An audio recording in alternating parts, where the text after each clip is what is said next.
রাধে কৃষ্ণ বন্ধুরা, কেমন আছেন আপনারা? আশা করি সবাই ভালো আছেন। আজকে আবার একটা নতুন ভিডিও নিয়ে হাজির হয়ে গেছি। ভিডিওটি শেষ অবধি দেখার অনুরোধ রইল। আজকের গল্প বঙ্কিমচন্দ্র চট্টোপাধ্যায়ের বিখ্যাত উপন্যাস দেবী চৌধুরানী। আজকে গল্পে ২৬ পর্ব। ব্রাহ্মণ বলিল, মা, কাল রাত্রে তুমি কি করিয়াছ? তুমি কি ডাকাইতি করিয়াছ নাকি? দেবী বলিল, আপনার কি বিশ্বাস হয়? ব্রাহ্মণ বলিল, কি জানি। ব্রাহ্মণ আর কেহই নহে, আমাদের পূর্ব পরিচিত ভবানী ঠাকুর। দেবী বলিল, কি জানি কি ঠাকুর, আপনি কি আমায় জানেন না? 10 বৎসর আজ এ দস্যু দলের সঙ্গে সঙ্গে বেড়াইলাম। লোকে জানি যত ডাকাইতি হয় সব আমি করি, তথাপি একদিনের জন্য এ কাজ আমার হইতে হয় নাই, তা আপনি বেশ জানেন। তবু বলিলেন, কি জানি? ভবানী বলিল, রাগ করো কেন? আমরা যে অভিপ্রায় ডাকাইতি করি তা মন্দ কাজ বলিয়া আমরা জানি না? তা হইলে একদিনের তরে ওই কাজ করিতাম না। তুমিও এ কাজ মন্দ মনে করো না বোধ হয়, কেননা তা হইলে এই 10 বৎসর। দেবী বলিল, সে বিষয়ে আমার মত ফিরিয়াছি। আমি আপনার কথায় এতদিন ভুলিয়াছিলাম, আর ভুলিব না। পরদ্রব্য কাড়িয়া লওয়া মন্দ কাজ নয় তো মহাপাতক কি? আপনাদের সঙ্গে আর কোনো সম্বন্ধই রাখিব না। ভবানী পাঠক কহিল, সে কি, যা এতদিন বুঝাইয়া দিয়াছি তাই কি আবার তোমায় বুঝাইতে হইবে? যদি আমি এ সকল ডাকাইতির ধনে এক কপর্দক গ্রহণ করিতাম তবে মহাপাতক বটে, কিন্তু তুমি তো জানো যে কেবল পরকে দিবার জন্য ডাকাইতি করি। যে ধার্মিক, যে সৎপথে থাকিয়া ধন উপার্জন করে, যাহার ধনহানি হইলে ভরণ পোষণের কষ্ট হইবে, রঙ্গরাজ কি আমি কখনো তাহাদের 1 পয়সাও লই নাই? যে জুয়াচোর, দাগাবাজ, পরের ধন কাড়িয়া বা ফাঁকি দিয়া লইয়াছে, আমরা তাহাদের উপর ডাকাইতি করি, করিয়া 1 পয়সাও লই না। যাহার ধন বঞ্চকেরা লইয়াছিল তাহাকেই ডাকিয়া দিই। এ সকল কি তুমি জানো না? দেশ অরাজক, দেশে রাজশাসন নাই, দুষ্টের দমন নাই, যে যার পায়ে কাড়িয়া খায়। আমরা তাই তোমায় রানী করিয়া রাজশাসন চালাইতেছি। তোমার নামে আমরা দুষ্টের দমন করি, শিষ্টের পালন করি। এ কি অধর্ম? দেবী বলিল, রাজা রানী যাকে করিবেন সেই হইতে পারিবে, আমাকে অব্যাহতি দিন, আমার এ রানীগিরিতে আর চিত্ত নাই। ভবানী কহিল, আর কাহাকেও এ রাজ্য সাজে না, আর কাহারও অতুল ঐশ্বর্য নাই, তোমার ধন দানে সকলেই তোমার বশ। দেবী বলিল, আমার যে ধন আছে সকলই আমি আপনাকে দিতেছি। আমি ওই টাকা যে রূপে খরচ করিতাম আপনিও সেই রূপে করিবেন। আমি কাশী গিয়া বাস করিব, মানস করিয়াছি। ভবানী বলিল, কেবল তোমার ধনেই কি সকলে তোমার বশ? তুমি রূপে যথার্থ রাজরানী, গুণে যথার্থ রাজরানী।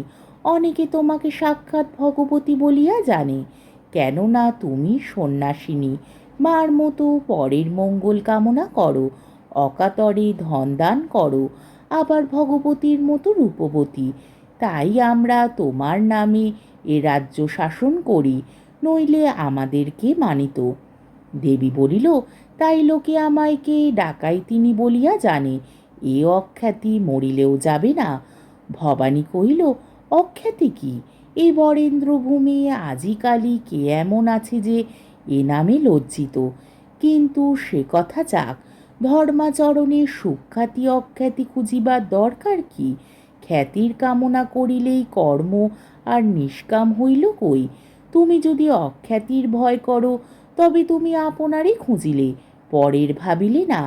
আত্মবিসর্জন হইল কই? দেবী বলিল, আপনাকে আমি তর্কে আটিয়া উঠিতে পারিব না। আপনি মহামহোপাধ্যায়, আমার স্ত্রী বুদ্ধিতে যাহা আসিতেছে তাই বলিতেছি। আমি এ রানীগিরি হইতে অবসর লইতে চাই, আমার এ আর ভালো লাগে না। ভবানী বলিল, যদি ভালো লাগে না তবে কালী রঙ্গরাজকে ডাকাইতি করিতে পাঠাইছিলে কেন? কথা যে আমার অবদিত নাই তাহা বলা বেশিরভাগ।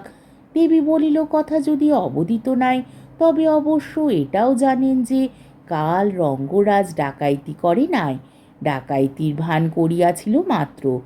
ভবানী জিজ্ঞাসা করিল, কেন? তা আমি জানি না তাই জিজ্ঞাসা করিতেছি। দেবী উত্তর করিল, একটা লোককে ধরিবার আনিবার জন্য। ভবানী কইল, লোকটাকে? দেবীর মুখে নামটা একটু বাধো বাধো করিল, কিন্তু নাম না করিলেও নয়, ভবানীর সঙ্গে প্রতারণা চলিবে না। অতএব অগত্যা দেবী বলিল, তার নাম ব্রজেশ্বর রায়। ভবানী বলিল, আমি তাকে বিলক্ষণ চিনি, তাকে তোমার কি প্রয়োজন? দেবী বলিল, কিছু দিবার প্রয়োজন ছিল। তার বাপ ইজারাদারের হাতে কয়েদ খায়, কিছু দিয়া ব্রাহ্মণের জাতি রক্ষা করিয়াছি। ভবানী বলিল, ভালো করো নাই। হরবল্লভ রায় অতি পাষণ্ড, খামোকা আপনার বেআইনে জাতি মারিয়াছিল, তার জাতি যাওয়াই ভালো ছিল। দেবী শিহরিল, বলিল, সে কি রকম? ভবানী বলিল, তার একটা পুত্রবধূর কেহ ছিল না, কেবল বিধবা মা ছিল। হরবল্লভ সেই গরিবের বাগদি অপবাদ দিয়া বউটাকে বাড়ি হইতে তাড়িয়া দিল। দুঃখে বউটার মা মরিয়া গেল। দেবী জিজ্ঞাসা করিল, আর বউটা? ভবানী উত্তর করিল, শুনিয়াছি খাইতে না পাইয়া মরিয়া গিয়াছে। দেবী কহিল, আমাদের সেসব কথায় কাজ কি? আমরা পরহিত ব্রত নিয়াছি, যার দুঃখ দেখিব তারই দুঃখ মোচন করিব। ভবানী বলিল, ক্ষতি নাই, কিন্তু সম্প্রতি অনেকগুলি লোক দারিদ্রগ্রস্ত, ইজারাদারের দৌরাত্মে সর্বস্ব গিয়াছে। এখন কিছু কিছু পাইলেই তাহারা আহার করিয়া গায়ে বল পায়, গায়ে বল পাইলেই তাহারা লাঠিবাজি করিয়া আপন আপন সত্ত্ব উদ্ধার করিতে পারে। শীঘ্র একদিন দরবার করিয়া তাহাদিগকে রক্ষা করো। দেবী বলিল, তবে প্রচার করুন যে এইখানেই আগামী সোমবার দরবার হইবে।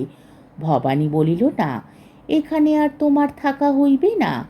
ইংরেজ সন্ধান পাইয়াছে তুমি এখন এই প্রদেশে আছো, এবার 500 সিপাই লইয়া তোমার সন্ধানে আসিতেছে, অতএব এখানে দরবার হইবে না।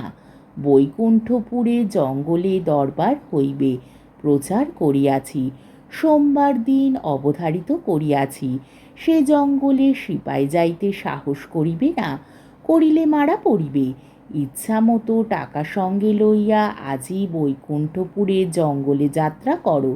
দেবী কহিল, এবার চলিলাম, কিন্তু আর আমি এ কাজ করিব কিনা সন্দেহ, ইহাতে আর আমার মন নাই। এই বলিয়া দেবী উঠিল, আবার জঙ্গল ভাঙিয়া বজরায় গিয়া উঠিল। বজরায় উঠিয়া রঙ্গরাজকে ডাকিয়া চুপি চুপি এই উপদেশ দিল, আগামী সোমবার বৈকুণ্ঠপুরের জঙ্গলে দরবার হইবে, এই দণ্ডে বজরা খোলো, সেইখানেই চলো। বরকন্দাজ দিগের সংবাদ দাও, দেবীগড় হইয়া যাও, টাকা লইয়া যাইতে হইবে, সঙ্গে অধিক টাকা নাই। তখন মুহূর্ত মধ্যে বজরার মাস্তুলের উপর 3-4খানা ছোট বড় সাদা পাল বাতাসে ফুলিতে লাগিল। ছিপখানা বজরার সামনে আসিয়া বজরার সঙ্গে বাঁধা হইল, তাহাতে 60 জোয়ান বোটে লইয়া বসিয়া রানীজি কি জয় বলিয়া বহিতে আরম্ভ করিল।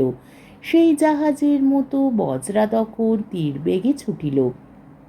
এদিকে দেখা গেল বহু সংখ্যক পথিক বা হাটুরিয়া লোকের মতো লোক নদী তীরে জঙ্গলের ভিতর দিয়া বজরার সঙ্গে দৌড়াইয়া যাইতেছে।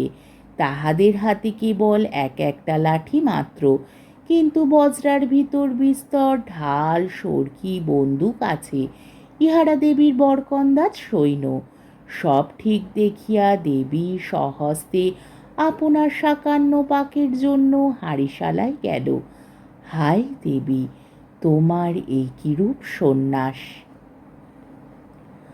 আজকের পর্বটি এইখানেই শেষ হলো।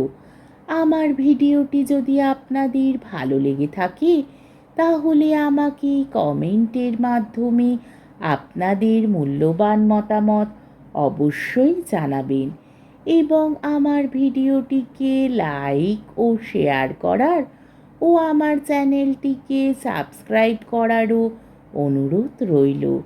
তাহলে আজকের ভিডিওটা এই অবধি।